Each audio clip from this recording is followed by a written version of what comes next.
Dear Gemini, cleanse muna natin ang space mo.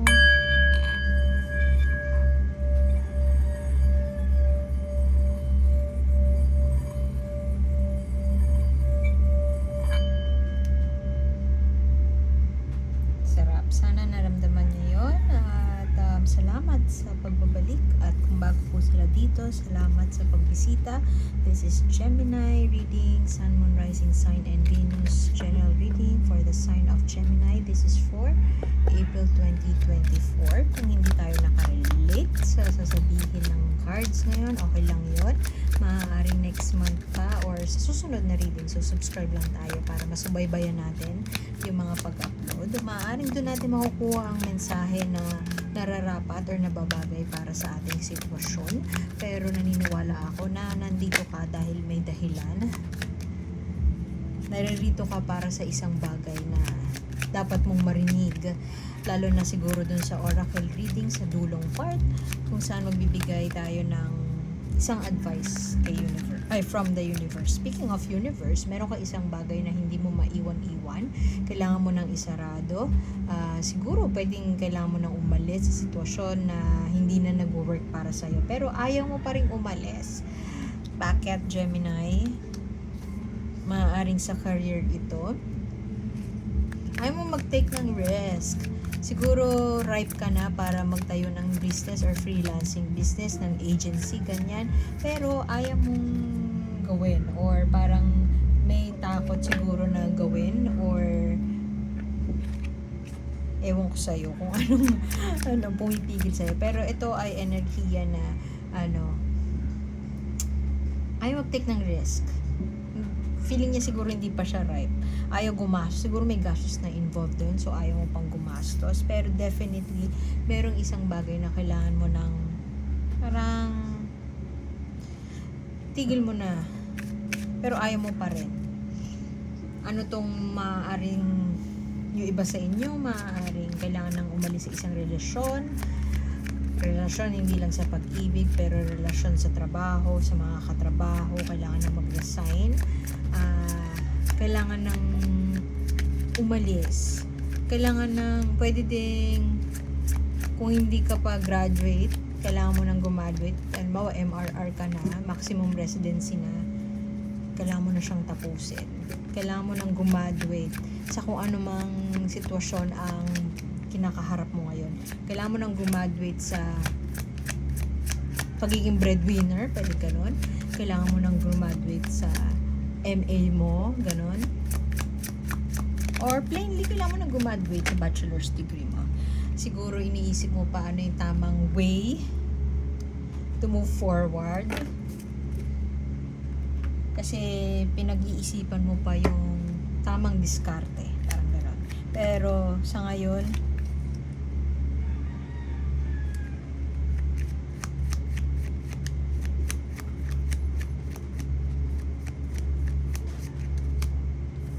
nag-overthink ka pa siguro. Feeling mo wala kang kasangga. Siguro kung kasal ito, feeling mo hindi ka naman matutulungan sa gastos. Kailangan mo nang umalis, dear Gemini, kung ano man yan. Kasi masyado ng siguro pakiramdam mo, nag-iisa ka, wala kang support, emotional or social support. Tapos, overthink mo lang kung paano gagawin. Hindi mo masabi siguro sa ibang tao yung pinagdadaanan mo kasi feeling mo hindi ka matutulungan or generally talagang walang nakakatulong sa'yo. Parang mag-isa ka lang talaga na mag-isip ka ng mga solusyon. Pwede din na yung role mo sa work mo ngayon ay parang ikaw yung taga-solve ng problema. Ikaw yung humaharap sa lahat ng problema. Pero hindi ka naman tinutulungan ng teammates mo. Parang wala silang pakialam. Pero sa ngayon parang kumbaga kung natrap ka sa isang kwartong madilim, ina-assess mo pa paano mo bubuksan yung pinto. Ayaw mo pang buksan yung pinto. Kasi ipag-iisipan mo muna ano yung tamang way para buksan yung pinto. Parang ganun. So, metaphor yun na. So, kung halimbawa, kung sa pinagdadaanan mo ngayon na kailangan mo na mag-resign, iniisip mo pa kung anong tamang resign, kung ano yung tamang timing. kung ano yung tamang sasabihin sa resignation letter mo, yung ganun. Pero ang totoo, wala, mag-isa ka na lang talaga. I mean, feeling mo mag-isa ka na lang talaga, wala kang support. Siguro marami ka ng cry for help na binigay sa mga ano mo, sa mga katrabaho mo, pero wala fallen on deaf ears, walang hindi pinansin. Ano pang hinihintay mo? Naghihintay ka? Tinatry mong isipin pa kung ano yung sasabihin ng boss mo, sasabihin ng ibang tao. Tinatry mo pang mag-empathize sa kanila. Ano pa mararamdaman ng boss ko pag nag-resign ako? Iniisip mo pa yun, Gemini. Pwede rin na mataas ang shame factor or nahihiya ka na mag-reach out. Kaya ina-isolate mo yung sarili mo. Kaya ka siguro feeling mo nag-iisa ka. Kasi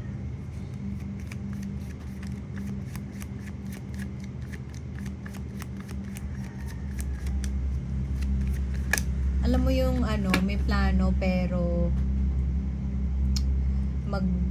advance mag-isip. Plan B, plan C, plan D. Ganun. Isipin mo munang mabuti kung paano mo gagawin. Pero overall, parang wala ka ng tiwala sa mga tao sa paligid mo. Kaya siguro ayaw mo din mag-share kasi wala kang tiwala sa mga tao sa paligid mo. Other than feeling mo hindi ka naman matutulungan kasi feeling mo ikaw lang din naman makakaisip ng solusyon. Ingat ka lang kung hindi ka magsisik ng counsel, lalo na sa mga kaibigan mo. Kung itatago mo lang siya, ingat ka kasi baka gumawa ka ng isang bagay na alam mo yung app, yung dogs doon na na-distract doon sa ibang dogs. Squirrel gumaganon. Meron kang ganung moment. So parang may sudden burst of idea. Tas hindi ka magsisik ng advice. Siguro ugali mo din na hindi magsik ng advice sa mga kaibigan mo kasi nahihiya ka na i-judge ka, ganon. So gagawin mo, susundin mo kung ano yung nakita mo lang na tingin mong viable solution at that point in time. Parang ganon. Basta gusto mong slow and steady. Ayaw mo siguro magpadalos-dalos, pero at the same time nature mo magpadalos-dalos, so ingat ka sa ganun. Pwede rin na tinatansya mo yung sitwasyon, so pwede din nagfi-fish ka sa mga kasama mo, kung ano magiging reaction nila kung gawin mo to. Nagfi-fish ka sa kung disciplinary action. Kung meron kang gawin. Pero overall, kung nasan ka ngayon, parang wala nang movement. Nag-plateau na, kumbaga.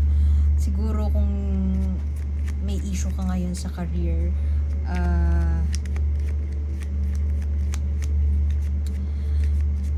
inintay mo yung promotion, pero ang tagal dumating or hindi na dumadating. So parang nakakapraning na ang mga bagay-bagay. Parang shit, alam na siguro nila, ganon. Or pwede rin na hindi na kayo magkasundo ng boss mo. Pero feeling ko kung ano man yung binabalak mong gawin, try your best na mag-come up ng solid plan. Kasi Gemini, yun nga, squirrel mode. Pag merong shiny object na nakita, you run the risk of i-pursue yung shiny object na yun. So, pero mukhang yung core energies mo kasi ito very risk averse. And nasa evaluation, ano bang iti-take ko na path dito? Ay mong gumawa ng padalos-dalos. Pero alam mo sa sarili mo na meron ng bagay na kailangan mo ng graduatean, kailangan mo ng umalis. Pero eto ka, trying your best na maging disiplinado, maging focused, maging methodical, slow and steady, mabagal kumbaga, mabagal lang, steady lang. Pero kailangan sinasabi sa'yo ni universe na kailangan mo nang i-close tong chapter na to, kailangan mo nang kumilos. So siguro, maaari ding ang message sa'yo ay kailangan mo nang mag-take ng risk. At kailangan mo, siguro calculated risks na lang. Kung meron kang time na, kung gusto mong mag-contemplate pa kung anong gagawin, magsik ka ng advice sa mga tao na pinagkakatiwalaan mo. Maaaring hindi makakatulong sa'yo yung pag-iisip or kapraningan na walang makakatulong sa'yo kasi hindi ka nag-iisa. Kailangan mo tandaan na hindi ka nag-iisa. Siguro kailangan mo na come from a place of compassion siguro sa sarili mo. Kung makikipag-usap ka sa boss mo, daanin mo sa heartfelt conversation or allowing yourself din na maging vulnerable.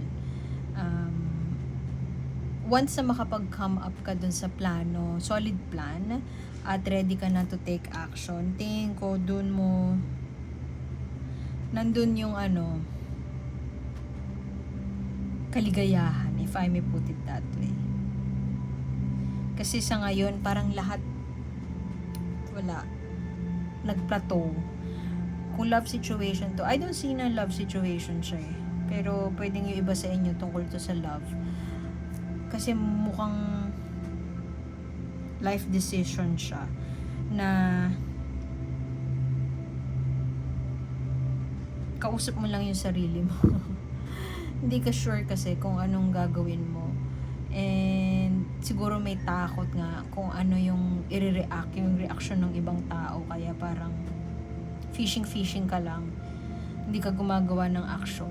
Tapos ayaw mo siyang i-share kasi nga feeling mo hindi naman din makakatulong or walang tao na makakatulong talaga sa'yo kasi very unique yung pinagdadaanan mo ngayon. Itong King of Swords, medyo malakas yung influence nito sa buhay mo. Pwede ding ikaw to eh. Pwedeng boss mo to. Air sign, Libra. You could be dealing with Aquarius, Libra, or Gemini, fellow Gemini. Hala, yung reading mo din yata, parang fellow Gemini din yung yung English reading. Anyway, itong tao na to, pwede ikaw to. So, kung ikaw to, ingat ka sa manipulation, sa mga tactics na mga pasundot na sorry Gemini, kalokohan, hindi pinag-isipang desisyon para lang makamit ang gusto, yung ganun. Kaya nga parang siguro importante, sabi ng cards mo, na mag-seek ka ng counsel sa mga tao na pinagkakatiwalaan mo. Kung wala kang pinagkakatiwalaan, baka yun yung kailangan nating i-work out, yung tiwala. Asan yung friends mo? Anyway, itong tao na to, pwedeng abusive siya ng power. Pwede ding makitid ang utak or hindi open sa mga suggestions ng iba. Pwedeng ikaw to. Pwede din na sorry Gemini kasi kung ikaw to, alam mo yung nagsisinungaling na para lang makalagpas, yung ganun. Ingat ka sa ganun. Pwede din nga boss mo to or somebody around you na merong pinabalak na hindi niya sinasabi sa'yo yung mga plano niya. Siguro kung partner mo to, kung love situation, kung partner mo to, ikaw tong tao na to na ayaw invest so much ng emotions, ayaw mong ibigay all out. Kasi nga merong nababasa mo na yung tao na to na dinidil mo or kausap mo or karelasyon mo or bagong karelasyon mo, itong tao na to ay parang may something about him or her na hindi mo pinagkakatiwalaan. So siguro yung taong hindi mo pinagkakatiwalaan na yun nga ay new lover mo, pwedeng ganon. Kaya siguro slow and steady ka lang at naghihintay ka lang ng action or naghihintay ka lang na nagfi-fish ka lang, parang steady lang, tinitingnan mo lang, ginagamoy mo pa, parang tinatansya mo lang. Anong tawag doon? Ginagamoy mo pa lang kung ano yung sitwasyon. Pero kung matagal lang ganito kayo, baka gusto mong graduate na, yun na nga yung main energy mo, graduate na doon sa sitwasyon na ganito kasi hindi na siya healthy sa'yo.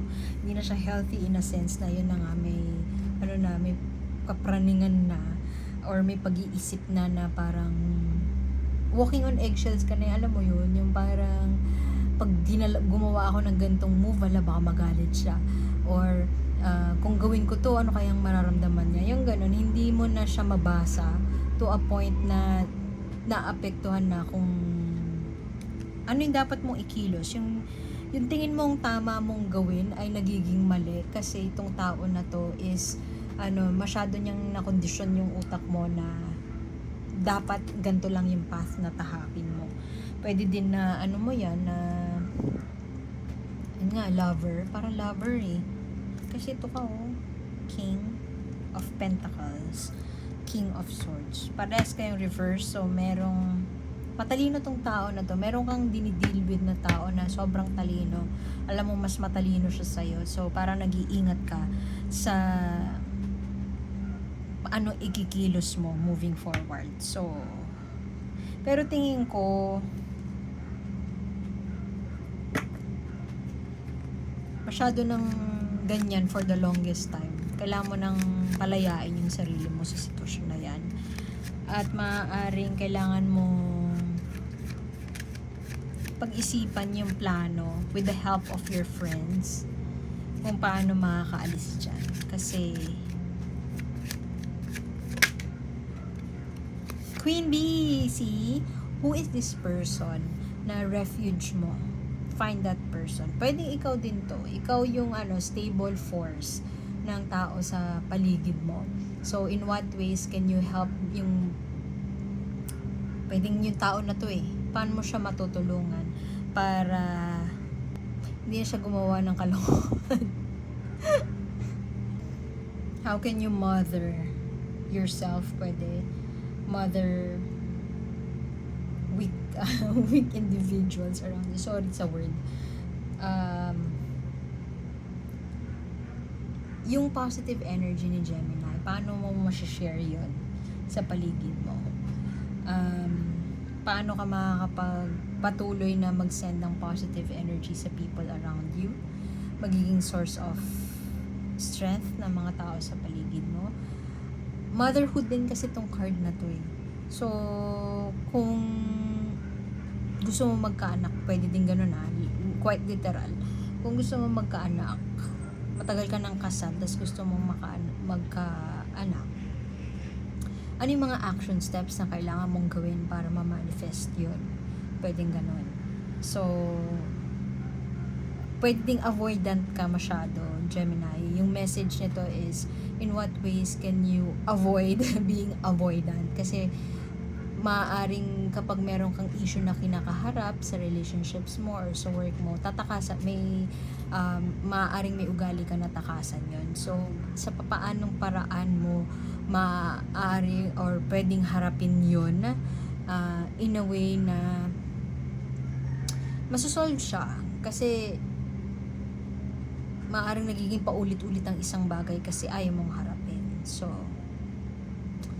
yun. Iwan ko na yun doon, dear Gemini. Salamat sa oras at sana makita ko kayo ulit next time. And like, share, and subscribe lang sa para masubaybayan ang mga readings na parating. So, salamat. My name is A and see you soon. Bye!